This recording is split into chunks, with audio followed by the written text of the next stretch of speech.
దేశవ్యాప్తంగా petrol diesel ధరలు మళ్లీ పెరిగాయి. లీటర్ పెట్రోల్ పై 87 పైసలు, డీజిల్ పై 91 పైసలను పెంచుతూ ఆయిల్ సంస్థలు నిర్ణయం తీసుకున్నాయి. 4 రోజులకు ఒకసారి ఇంధన ధరలు పెరుగుతూ ఉన్నాయి. ఇలా వారం రోజుల వ్యవధిలో 3 సార్లు పెరిగాయి. పశ్చిమాసియాలో నెలకొన్న ఉద్రిక్తతలతో ముడి ఆయిల్ ధరలు పెరుగుతూ ఉన్నాయి. దీంతో ఆయిల్ సంస్థలపై తీవ్ర ఒత్తిడి నెలకొంది.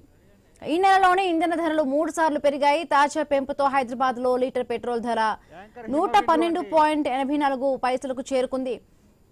లీటర్ డీజిల్ ధర ₹100.94 ఉంది. ఇక సిఎన్జి ధరను కేంద్రం మరొకసారి పెంచింది.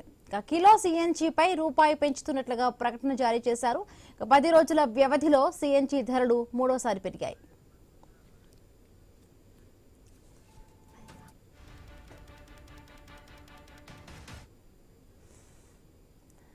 రైట్.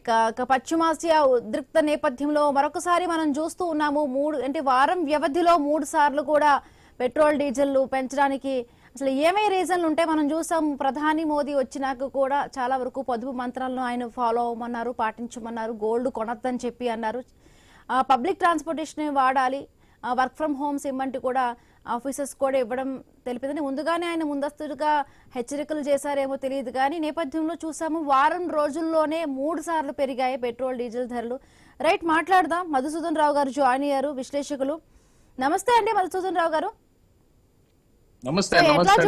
ఎట్లా చూడాలి వారం రోజుల్లోనే పెట్రోల్ డీజిల్ ధరలు మళ్ళీ పెరిగాయి? ఏమై రీజన్స్ అయి ఉంటాయి అనుకుని ఇంతవరకు కూడా యుద్ధానికి సంబంధించి ఇంకా ఒక క్లారిటీ రాలేదు. అంటే ఇంకా ఇప్పటికీ సీజ్ ఫైర్ అమల్లోనే ఉంది. ఇప్పుడు ట్రంప్ ఇంకొక హై లెవెల్ మీటింగ్ కూడా కండక్ట్ చేస్తున్నట్టుగా తెలుస్తోంది. సో మళ్ళీ ఇంకా పెరిగే ఛాన్స్ ఉండొచ్చా? ఎట్లా చూడాలి ఇప్పుడు పెరిగిన దాన్ని బట్టి? పెట్రోల్ డీజిల్ ధరలు పెరగడానికి ప్రధానమైనటువంటి కారణము మనము మిడిల్ ఈస్ట్ లో ఈ యొక్క యుద్ధ వాతావరణము, హార్మోజ్ జలసంధి, ప్రధానంగా హార్మోజ్ జలసంధి ఏదైతుందో స్ట్రెయిట్ ఆఫ్ హార్మోజ్ క్లోజ్ అవ్వడం మూలంగానే మనకు ఈ ట్రాన్స్పోర్టేషన్ నౌకలు రావడం పోవడం అన్ని ఇబ్బందుల కారణంగా మనకు రావాల్సిన క్రూడ్ ఆయిల్ రాకపోవడము, అదేవిధంగా ఇరాన్ మీద దాడులు చేసే క్రమంలో ఇజ్రాయెల్ అమెరికా చేసిన దాడుల తోటి ఇరాన్ లో ఉన్నటువంటి క్రూడ్ ఆయిల్ మైన్స్ ఏవైతుంటే అవన్నీ కూడా బోర్స్ అన్ని కూడా డ్యామేజ్ అవ్వడం, అట్లనే ఇరాన్ కూడా అమెరికా ఇజ్రాయెల్ కి సంబంధించినటువంటి మిత్ర దేశాలైన కువైట్, సౌదీ, ఈ యుఏఈకి సంబంధించినటువంటి ఖతార్, మన అన్ని దేశాల మీద రిఫైనరీస్ మీద కూడా వాళ్ళు దాడులు చేయడం వల్ల ఈ యొక్క క్రైసిస్ అనేది మొత్తం వరల్డ్ వైడ్ గా వచ్చింది. దాని నుంచి అధిగమించాలంటే ఖచ్చితంగా ఇప్పుడు హార్మోజ్ జలసంధి ఒకటి ఓపెన్ కావాలి. ఈ ధరల నియంత్రణ, ధరలు తగ్గాలంటే కూడా హార్మోజ్ నుంచి మనకు స్వేచ్ఛగా జల రవాణా జరిగినట్టయితేనే మనకు ఈ యొక్క పెట్రోల్ యొక్క ధరలు తగ్గేటువంటి అవకాశం ఉంటది.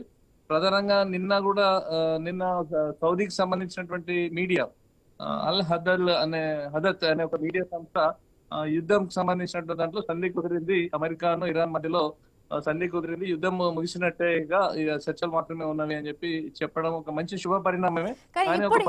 ఇవాళ వస్తున్న లేటెస్ట్ న్యూస్ బట్టి కూడా అంటే వైట్ హౌస్ లో ట్రంప్ మరొకసారి కూడా ఇక హై లెవెల్ మీటింగ్ ఒకటి ఏర్పాటు చేసినట్టుగా తెలుస్తోంది. యుద్ధానికి సంబంధించి మేబీ రావచ్చు అన్నట్టుగా కూడా కొంత ఇన్ఫర్మేషన్ వస్తుంది. మేబీ ఒకవేళ యుద్ధం మళ్ళీ ఒకవేళ మిడిల్ ఈస్ట్ లో జరిగితే చూసాం ఇప్పటికే వారం రోజుల్లో 3 సార్లు పెరిగింది. ఇప్పటికీ క్రైసిస్ ఉన్న నేపథ్యం మళ్ళీ ఇంకా పెరిగే ఛాన్స్ ఉందంటారా? పెరిగే ఛాన్సెస్ అయితే కనబడతా ఉన్నాయి. అయితే నిన్న మనము చూసినట్టు సౌదీ నుంచి వచ్చినటువంటి ప్రకటన చూస్తే మాత్రము మరి దాని మీదనే వాళ్ళ అమెరికాలో హై లెవెల్ మీటింగ్ పెట్టి వాళ్ళ ట్రంప్ మాట్లాడుతున్నాడు.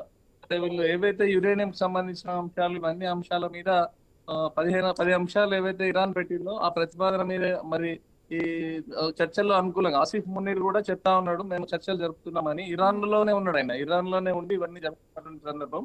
మరి ఈ చర్చల కోసమే ఆసిఫ్ మునీర్ చేసినటువంటి చర్చలు దీని ద్వారానే అమెరికాలో హై లెవెల్ మీటింగ్ పెట్టిందా, లేకపోతే మరి దేశం నుంచి ప్రాబ్లం ఉన్నది కాబట్టి యుద్ధానికి మళ్ళీ పోవడానికి మన పెట్టినా అనేది ఇంకా బయటికి రావాల్సినటువంటి అవసరం ఉన్నది.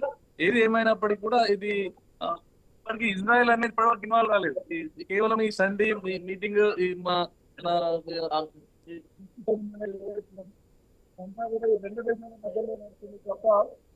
రెండు దేశాలకు సంబంధించిన ఇజ్రాయెల్ అనేది ఇప్పటివరకు చేరలేదు.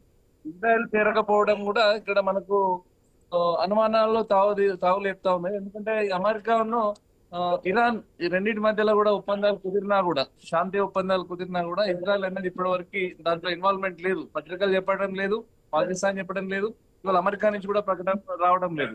ఇవాళ అమెరికాకు సంబంధించినటువంటి విదేశాంగ మంత్రి కూడా మార్కో రుబియో కూడా రేపు మన ఇండియా కూడా వస్తున్నట్టు తెలిసింది. అంతర్జాతీయంగా ఏదో జరగబోతుంది అనేది మాత్రం వాస్తవము.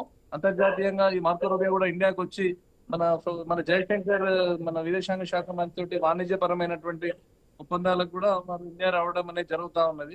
మరి ఇటు యుద్ధ వాతావరణము, పక్కనేమో సంధి కుదిరిందని చెప్పడము, ఇవన్నీ చూస్తే అయోమయంగానే ఉంది. మొత్తం మీద ఈ డీజిల్ పెట్రోల్ ప్రైసెస్ మాత్రము మొత్తం వరల్డ్ వైడ్ గా ఉన్నది.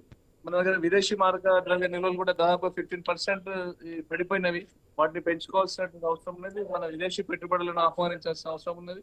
మనము ఈ ఒక $5 బిలియన్ ఈ క్రూడ్ ఆయిల్ కి సంబంధించిన దాని మీద ఇప్పటికే ప్రధానమంత్రి ఒప్పందాలు చేసుకున్నారు. నిన్న నార్వే పోయినప్పుడు కూడా చాలా ఒప్పందాలు చేసుకున్నారు. ఇప్పుడు మన విదేశీ మారక నిల్వ పెరిగిన తర్వాతనే క్రూడ్ ఆయిల్ పర్చేజ్ లో ధరల నియంత్రణ అనేది వస్తుంది. కాబట్టి ఇది విదేశీ మారక మధుసూదన్ రావు గారు ఇప్పుడు చూస్తే అంటే మామూలుగా పెట్రోల్ మనకి హైదరాబాద్ లో చూసుకుంటే ₹112.84 ఉంది. అంటే మొత్తంగా ₹113. అలాగే డీజిల్ కి సంబంధించి కూడా ₹100 దగ్గరలో ఉంది. యుద్ధానికి సంబంధించి ఇంకా క్లారిటీ రాని పరిస్థితి. మొన్న ప్రతిపక్ష నేత రాహుల్ గాంధీ కూడా చెప్పారు, ఒక ఆర్థిక తుఫాను రాబోతోంది మరికొద్ది రోజుల్లో. మొన్న ప్రధాని మోదీ వచ్చినాక కూడా కొన్ని ఆర్థిక పొదుపు సూత్రాలను కూడా ఆయన చెప్పిన నేపథ్యంలో గోల్డ్ కొనకూడదు, అందరూ వర్క్ ఫ్రమ్ హోమ్గా అంటే కంపెనీస్ అన్ని కూడా ఇవ్వాలి, పబ్లిక్ ట్రాన్స్పోర్టేషన్ యూజ్ చేసుకోవాలి, చాలా వరకు చెప్పిన నేపథ్యంలో అంటే ఒక రకంగా ఇంకా పెంచే ఛాన్సెస్ ఉందా?